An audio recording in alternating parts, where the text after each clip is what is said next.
Hi, welcome to Forever Wild, a podcast about family, memory, and the stories that shape who we become. I'm Meagan McGovern, the oldest of four sisters. And I'm Nora Gibbs, the youngest of the four sisters, with the best podcasting voice.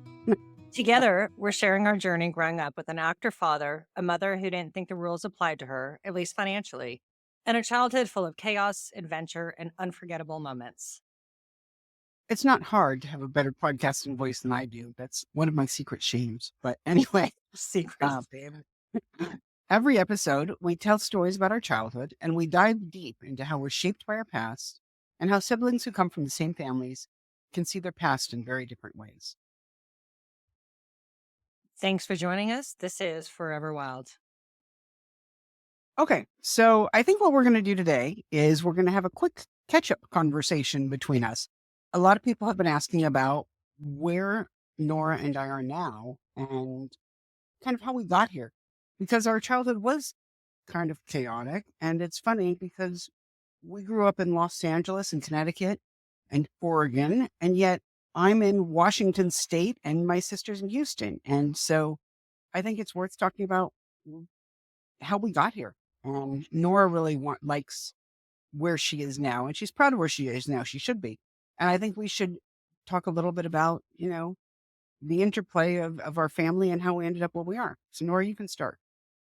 Well, I think it's important to point out that Meagan wanted to move as far away from me as humanly possible. So she decided to No, move to the you were in Singapore. northwest corner of America, 30 No, miles from Canada. you lived in Singapore. That's why I moved away, is because I wasn't going to follow you to Singapore. But yes, one of the things I'm very happy about is that I live as far away as humanly possible to get in the continental United States and stay away from everybody else. It wasn't you I wanted to get away from. When I moved up here, Mom lived in Houston.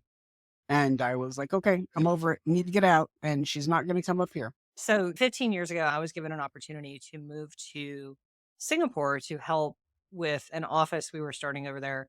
I had a lot of customers in Singapore, and it was just kind of a good fit. So David and I moved to Singapore with our daughters, who were at that point 3 and 5.5, almost 6. And we just took off. I think we had like 3 weeks to get out of the country. But yeah, by the time they said go, my company does things very quickly. We left. And I don't know what happened with you, but you were in Austin and then you decided to move to, I think Mark was just looking for a better job or Mark's job. Mark kind of read the writing on the wall that his job, he was going to be laid off in the next 2 months. And his company was just disappearing. And so he needed a new job somewhere else. And I was sick of Texas. I mean, I don't do well with heat. I don't do well with Texas. And without you there, what was the point? Yeah. So we moved to Singapore. We were there for, just shy of 2 years. We came back to Houston 8 years ago at this point. I love it. I'm in the suburbs of Houston, outside in Cypress, Texas, and I've got a lot of great friends here that I've had for many years. And it's just a really good fit for my family. I wanted stability. I wanted my kids to go to the same middle school, same high school. I wanted them to graduate from a 4-year high school without moving around. And we kind of knew we had to buckle down and find somewhere because the moving around between Singapore and California, it was hard on them. It wasn't as hard as our childhood, but there were things that I was not happy with when I saw them struggling with the same types of things I did with friendships. A lot of kids at that point had friendships from kindergarten, and our kids met their friends in 5th grade, and it wasn't the same. All of the parents, like the whole parenting part of it, they'd all been friends since their kids were kindergarten. I had that in California because we met when Charlotte was in kindergarten. I met a great group of women in California. I didn't have that. So it was kind of difficult. We decided to hunker down in one place. We've been here for 8 years, and Charlotte's about to graduate from high school from here. Well, I think that's funny talking about this. 2 things have kind of struck me. One is, I see houses very differently. I see a house as almost something with its own personality, its own identity, a part of who you are. And I can also see it as some place that you live, because that's what we always had. It's just, hey, it's a place you're hanging out. It's a place you can go to bed. Doesn't matter. But our house, we have a farmhouse on 10 acres. And the farm has been here since 1920.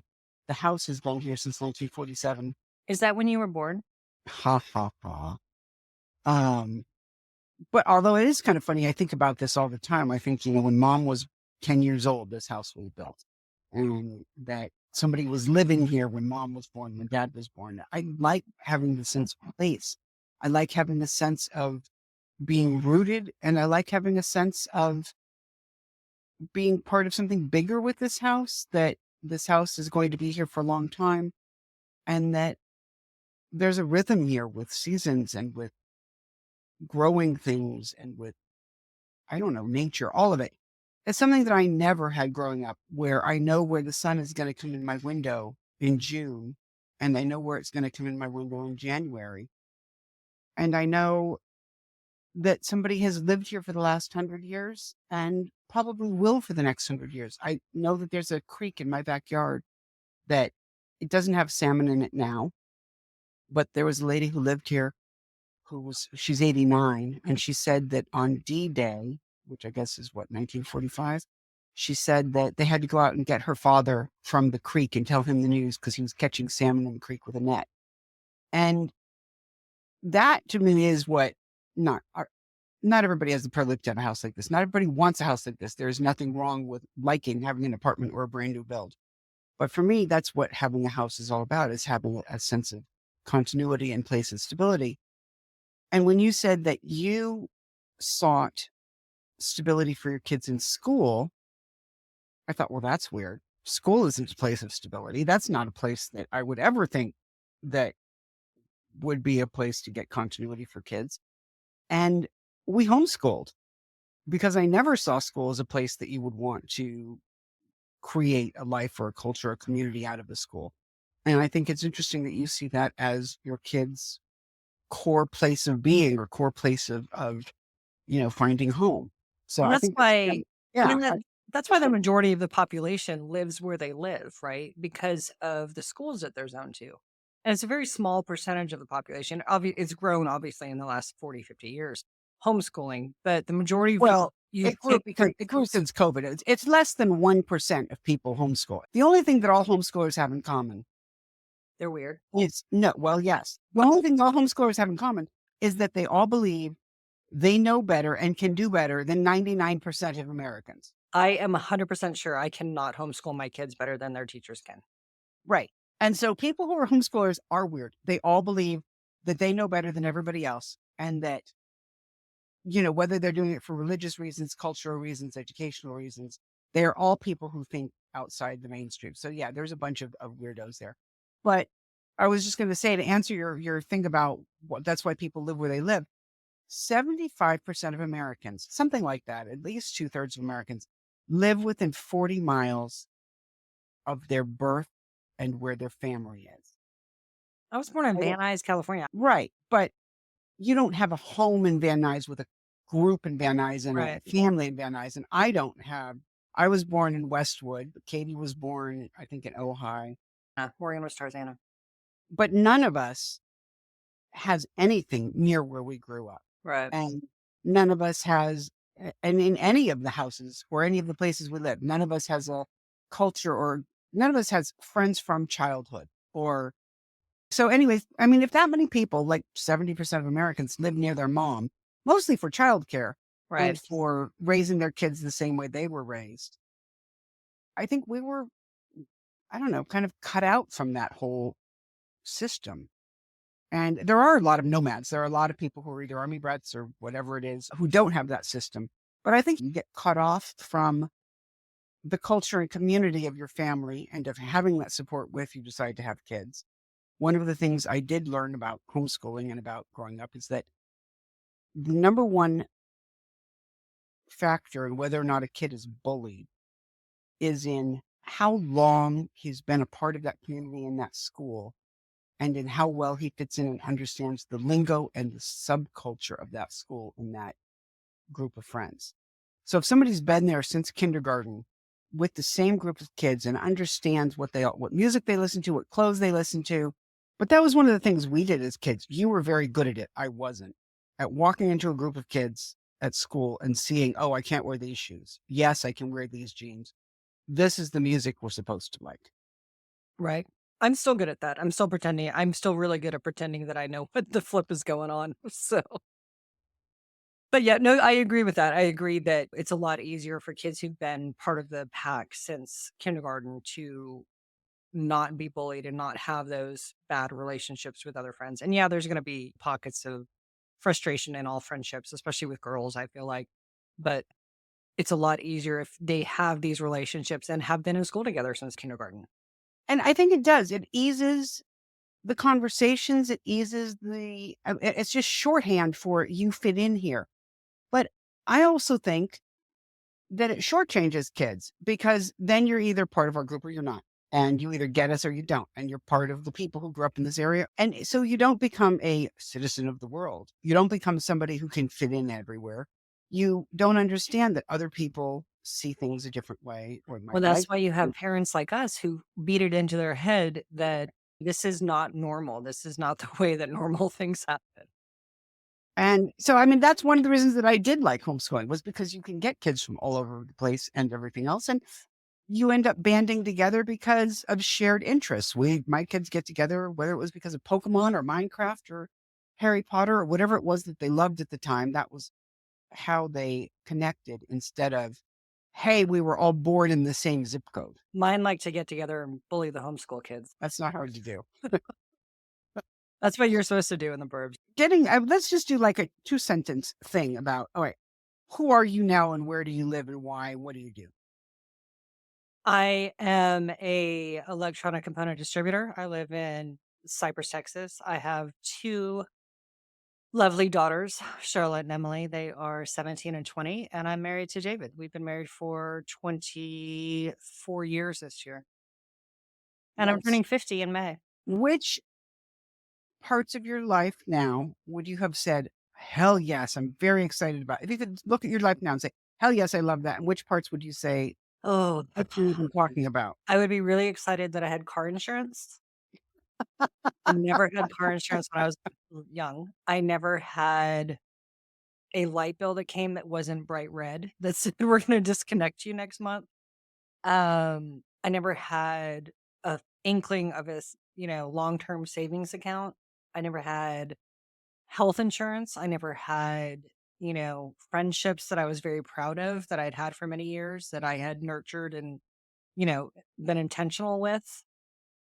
And I never had love like David. Like I never had that type of love from someone that I was in love with that I until I met David. I had had, like, random boyfriends and, random Right. guys, but I never had someone that got me and, like, understood.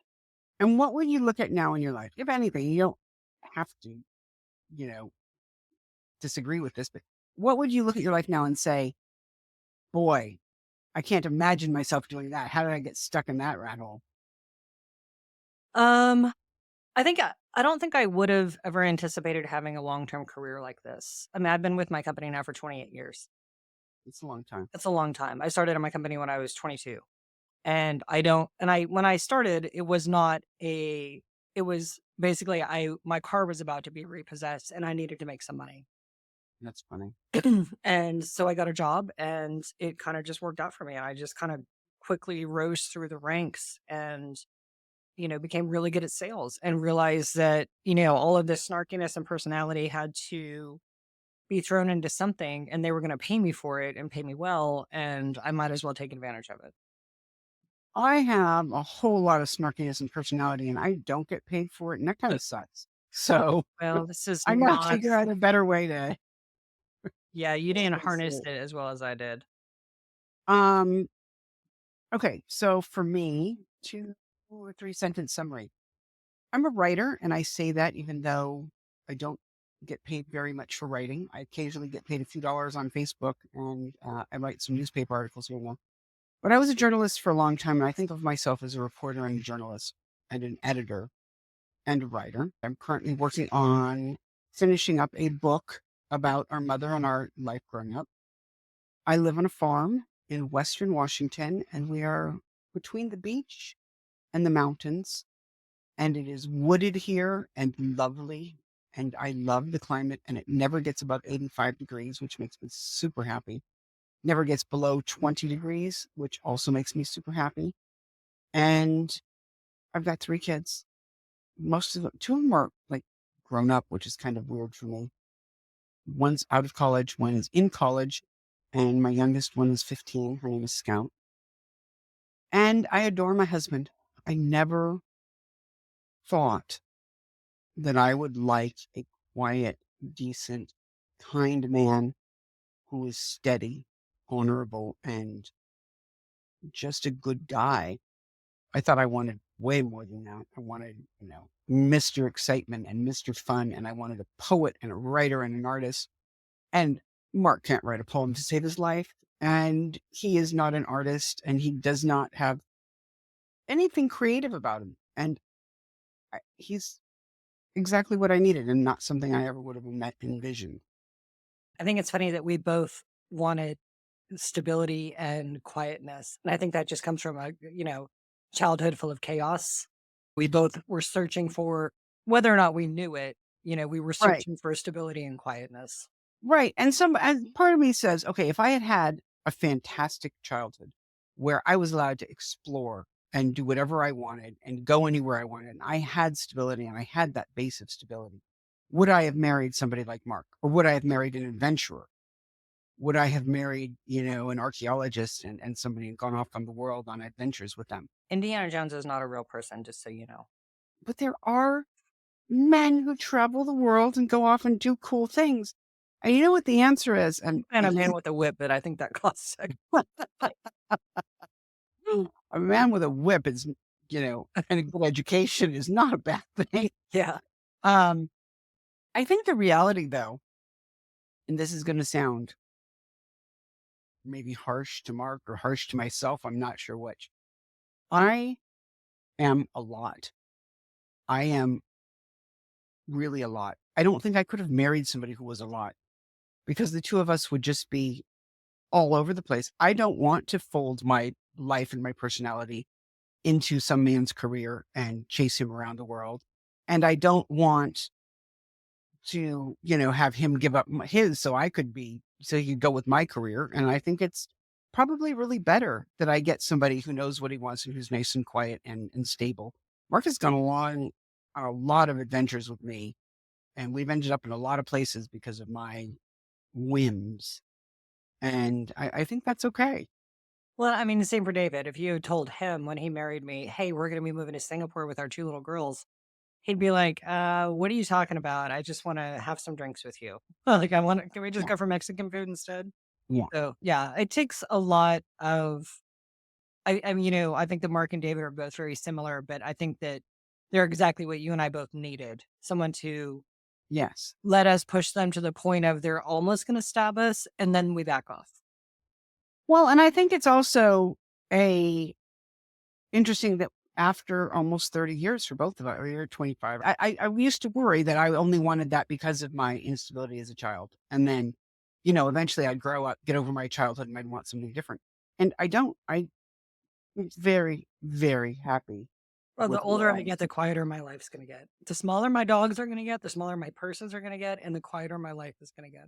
Oh, not me. I am ready for adventure. Are you kidding? I've been homeschooling for 20 years. I'm so ready See, you to should have sent get your rid kid of to public school, and then you would be like, be a totally different life. I'm good. I mean, I plan on traveling a lot, but I also plan on a lot of, quiet time at home.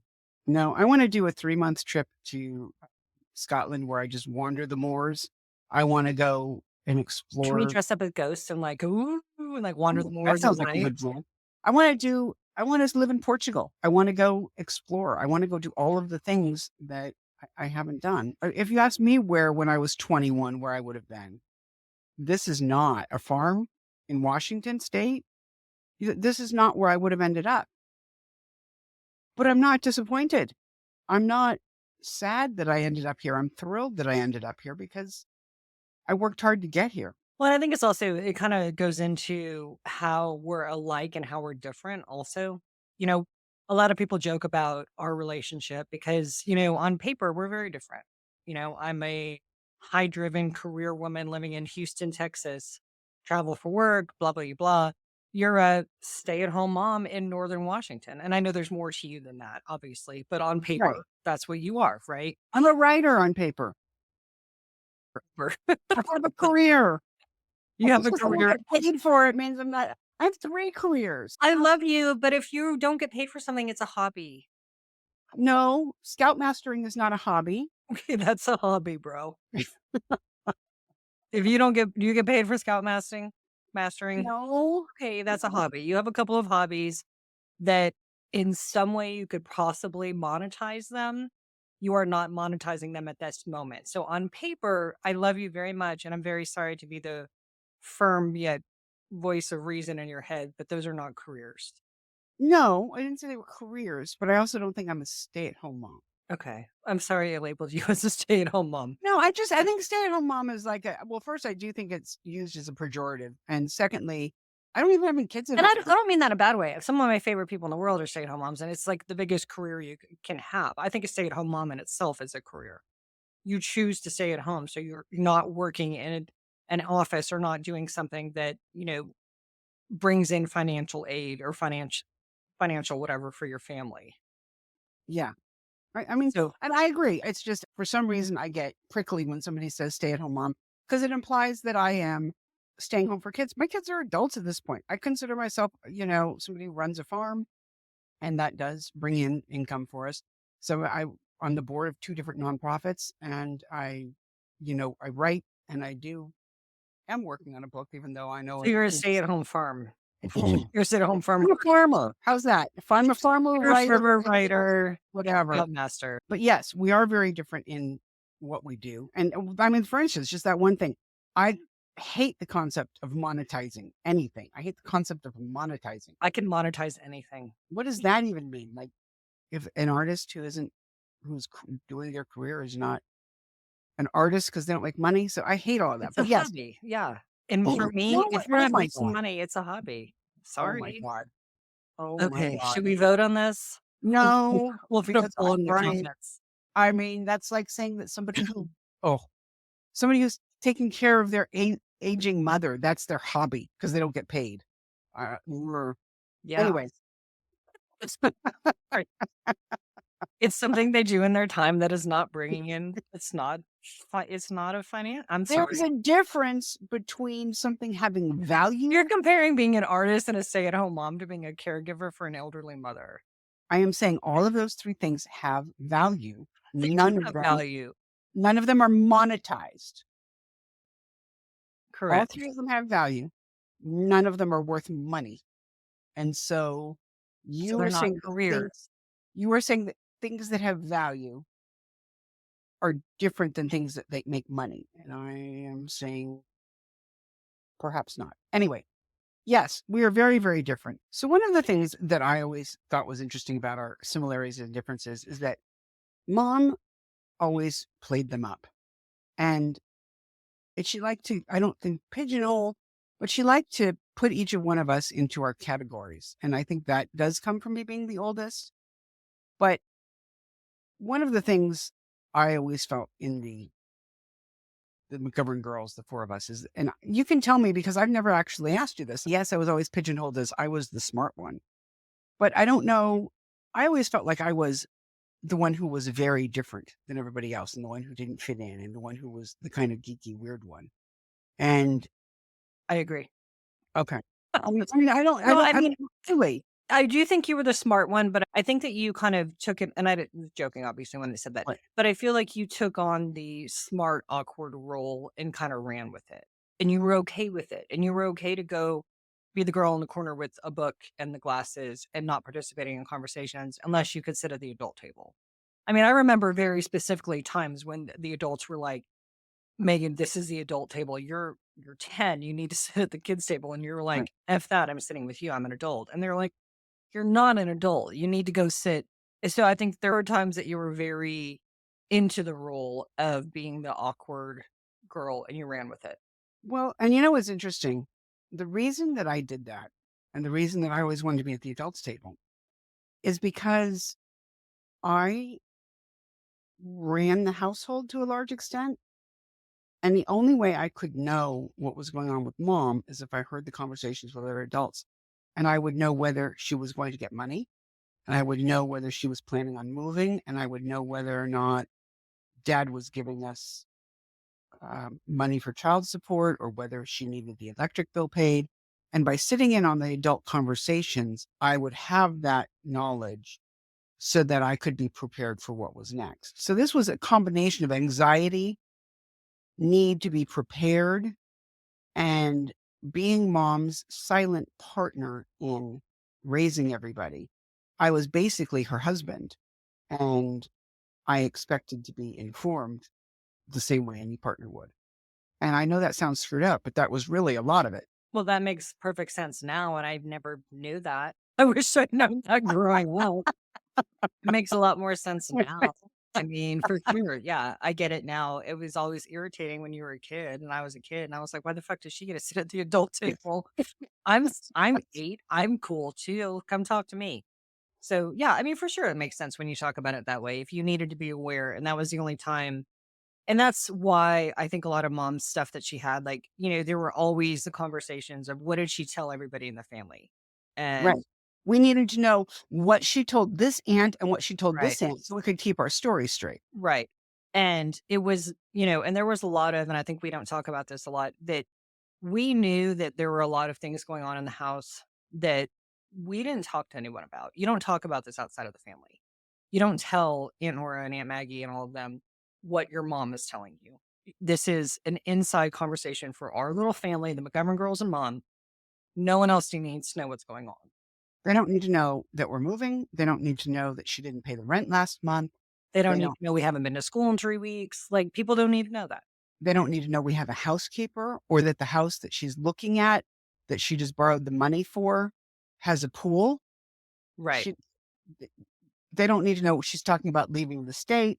They certainly don't need to know that she got 3 new credit cards in the mail last week, or that we just went shopping for clothes with the new credit cards. They don't I need mean, to know I can remember, like, showing up in new clothes when after she had borrowed money from people or whatever on a credit card and, being very proud of my new dress and right, wanting to show it off and telling people, "Look at yeah, I was shopping with my mom," and having them look at her like, "Are you insane? You're taking your kids shopping and you're borrowing money for groceries? Like, what is wrong with you?" right. And I can remember that look in their eyes when I was and then I was like, "Oh, maybe I shouldn't tell people this kind of stuff." And very early on, I realized that there were things that you said to people and things that you kept quiet that were not to be talked about outside of our home. Yeah, I mean, there's a lot of code switching, inside family, outside family, and then school is a whole different ballgame Oh, you don't because tell in that many school things. Yeah. well, in school, you are showing off the new clothes, and you are talking about this and the pool and the housekeeper. So getting back to the weird kid in the corner, besides that part of it, I think I don't know if I took that personality and ran with it or if that was my personality, If it and was then assigned to you as a kid. yeah, well, I think in a different household, I would have been the quiet bookworm. But I did not, and I know I talk about this a lot, the neurodivergent thing or the autism thing.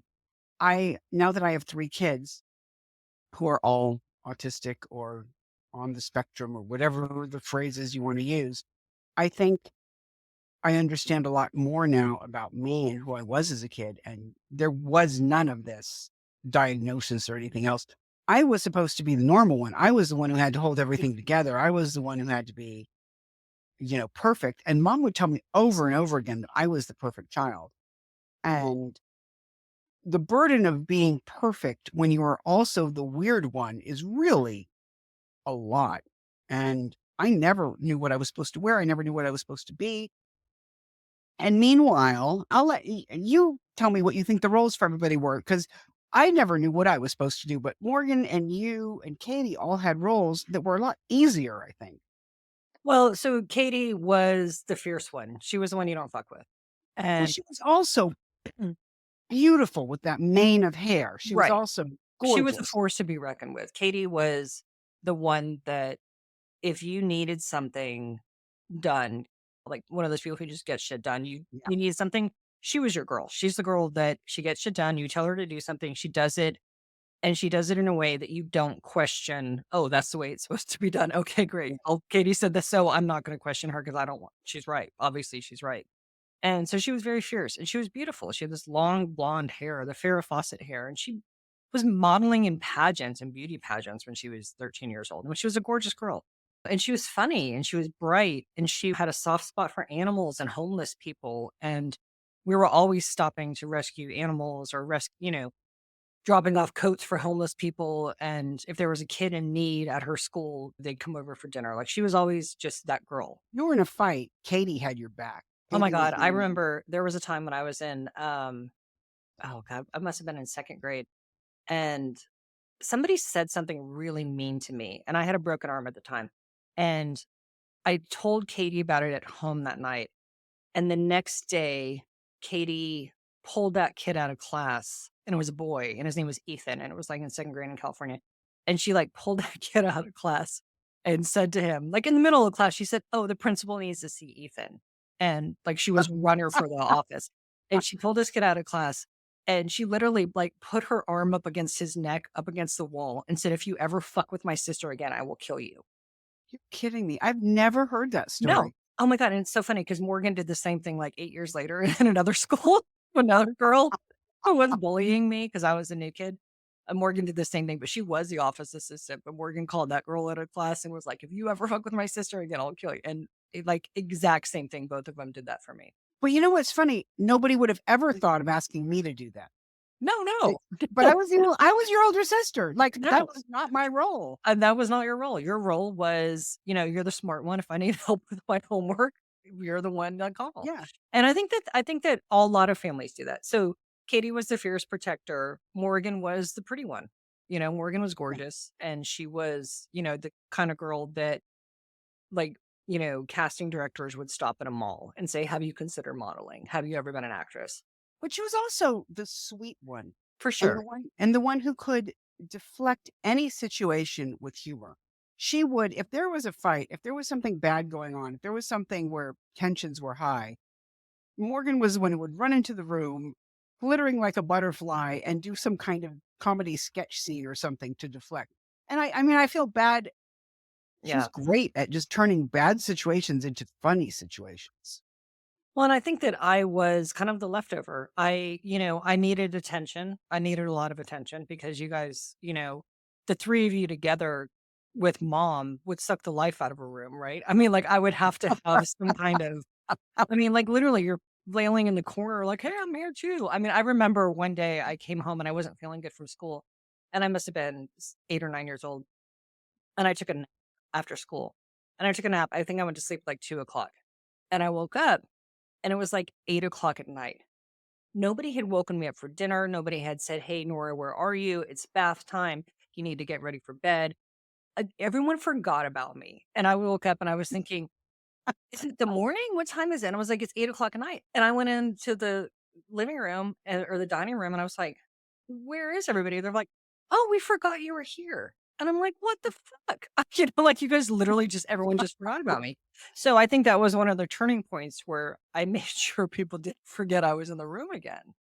You're forgetting, you miss a meal once in my life. And I'm like, hey. So, I think that I kind of became the rest of it. And it's funny, I sent something to Emily the other day and it said, "I was a really weird looking kid, so I had to be funny. And then I was hot in my 20s, so now I'm perfect." And That's Emily's like, "That's me." And I was like, "It's me too." So I was really weird looking. And then I had like a glow up and got really cute when I yeah, was like, 17 to like yeah. basically now. And so like I developed that personality where you have to be funny to deflect humor. And I'm a really good negotiator. I'm really good at diffusing situations as well. And I think it's because you guys forgot about me at dinner that one time. Well, I think too there was a divide, and it's funny, there isn't lot of age difference between Katie and Morgan. Oh, it I was the mean, big kids and the little kids, the big girls and yeah, little it was girls. you 2 were the little ones, Yeah. and Katie and I were in charge of the little ones all the time, and so but until I was, say, 12, it was Katie and I were 10 and 12, we were the big ones. We helped you in and out of cars, we helped you with dinner, we helped you with food, we helped you with homework, we helped you with everything, and sometimes Katie was over it and didn't help, and other but Katie did a lot. Katie did the stuff like dishes and the hard work, and I never did manual Katie labor. cleaned a lot. Katie was Yeah. very into having a house that was presentable. She was very intent about making sure that mom looked good, that we all looked good, that she could have a place for friends to come over and that nobody would know. what the secrets were. And to some degree, one of the things that stood out to me as you being different than the rest of us was, and I don't know if this is your personality or if this is a reaction to everything, was that you liked your stuff. I still And you do. liked, yeah, I know. But you liked your stuff in order, organized, laid out where you could see it and you didn't want other people to touch it. And Same. Morgan and I, especially, Katie was a little bit like you. Like she really liked her clothes and stuff. But Morgan and I had a sense that everything was communal. We were one big happy family. Clothes were clothes, stuff was stuff. You grabbed a shirt out of the pile if you could have on the floor, if you could avoid a cat piss shirt, and you wore what you wanted to wear, and it didn't matter whose was whose. But you and Katie had a sense of this shirt is mine. I picked it out. I want to look a certain way. Don't touch my stuff. And Morgan and I were like, look, there's no way to tell whose is who. I don't even understand. Oh, and I could tell you the make, model, size, where I bought it, how much I paid for it, Right. every detail about that shirt and why I wanted that particular shirt. And I'd be like, I don't even know what room I keep my clothes in. I'm grabbing something out of the clean laundry or off the floor. I don't know what you're talking about. This is your stuff. Yeah. And one other thing I was thinking about with these labels, and I know all families to some degree label kids, and some kids like to label themselves because it gets you, if you're the sports kid, your parents are going to put more energy into sports. If you're the smart one, your parents are going to pay more attention to your homework. If you're the funny one, you get away with other things. But I think it does a disservice in a lot of ways. Like by labeling me the smart one, that meant Katie wasn't. And Katie Agreed. was bright. Katie was Katie right. was Katie still was right. sharp. And Sander has a learning disability with reading. I think it's a form of dyslexia and dysgraphia. But Sander's one of the most brilliant kids I know. And it took me a long time, I think because we were raised by mom, to understand that being bright and having a learning disability are not incompatible, that you can be as smart as a whip and have a learning disability that means that it is harder for you to read or something else. It is very much like, being blind doesn't mean you're dumb. It means you can't see. And having a learning disability doesn't mean you can't read, you can't understand words. It means you need another way around to get to the same point. And I think Katie had that. I think Katie had a reading disability. And at one of the schools she went to, they identified it and said she had it. And mom just kind of dismissed it. And there are not very many things I resent mom for. There are not a lot of things that I'm like, that made her a shitty human. But this was one of them, that she was very much of the opinion of you're either smart or you're not. You're quick or you're not. And she valued quick wit and being sharp, That's why she liked me. probably. I Yeah, mean, like, because you want to come back? I'm your girl. right. And she loved Katie and adored Katie and had her as her sidekick because Katie was funny and loyal and fierce. But there was an undercurrent to you're not a reader. And so I'm kind of dismissing that part of you. Right. And she dismissed part of me because I wasn't pretty. She kind of, was very unkind to me because I wasn't pretty in the traditional sense at all. But she was also unkind to Katie because Katie wasn't the smart one. And I think giving your kids these labels and then pigeonholing them is really unfair to the kids. It's funny that, out of all the things we've talked about, like with mom and all of the scams and hurting people and blah, blah, blah, we're like, you shouldn't have labeled us. It's like the one thing that we're not irritated with. Like, that's what fucked us up is you labeled us versus, hey, how about teaching us to scam people from the doctor's office, right? How about teaching us how to do, insurance fraud as kids? But no, you told me that I wasn't a reader, so you didn't love me as much as my sister. But I think that's what parenting comes down to, isn't it? I mean, that's what I'm figuring out. There are things that my kids talk about with my parenting that I'm like, really? That's the hill you're Yeah. gonna die on with me? Like that I didn't do X when you were a kid? That I let you sign up for too many sports and didn't make you stick to one? Emily said that to me a couple years ago. You let me quit a sport and I should have signed up for the whole one and not quit. And I'm like, you refuse to go. What am I supposed to do? You know what? Scout yells at me for making her stick with Scouts. Like So, she's literally named for it. right, exactly. And also, this is one of the hardest parts of parenting. And I do think that kids end up thinking about their childhood in the terms of the way their parents made them feel. Did they feel loved? Did they feel supported? Did they feel seen for who they were? And whether we whether they felt safe. And so, no, mom didn't make us feel safe, and yet she did make us feel safe. But also, I think, yes, whether we were seen and heard and She made us supported, feel safe in that we were all in it together.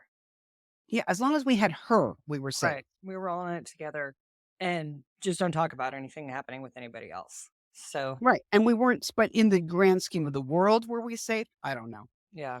But I do think that you're right, that to some degree, that's what parenting is all about, is that is what kids resent their parents for. And one of the hardest things is to know when to tell your kids to quit something and to know when to tell your kids to stick with something. I ask my friends who have like elite athlete kids all the time, how did you know that this kid would be a expert lacrosse player versus an expert violinist? How Right, did you know that this kid was going to be, captain of the soccer team versus whatever? right, And it's, most 90% of the people that you talk to about this are going to say it was the hardest thing we ever had to do as a family. right. Because it's hard to have kids that excel at one certain thing, that you have to recognize that when they're kindergarten, when they're 5 years old, that this is something this kid's gonna be really good at as an athlete. But they're not good at it at 5 years old. That's the thing. So, I mean, like, here's the thing: Sander hated violin, hated it. And Sawyer did too. Sawyer never got good at violin. No matter how much he practiced, he never got good at it. And I kept saying, well, let's stick with it. Let's stick with it. Let's stick with it. And then Sander took it and hated every minute of it.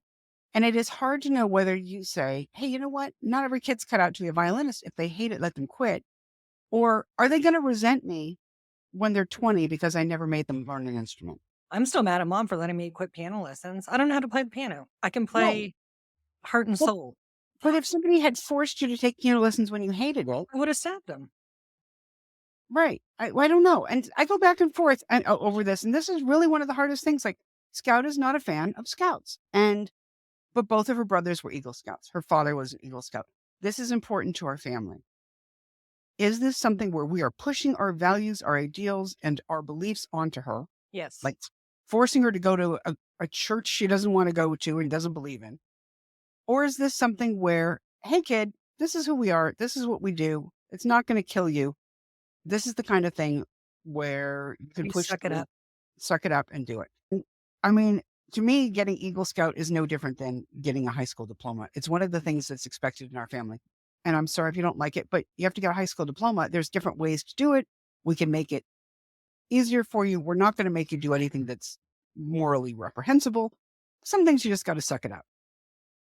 But also, do you end up with a kid who hates your guts because you made them do things they didn't want to do?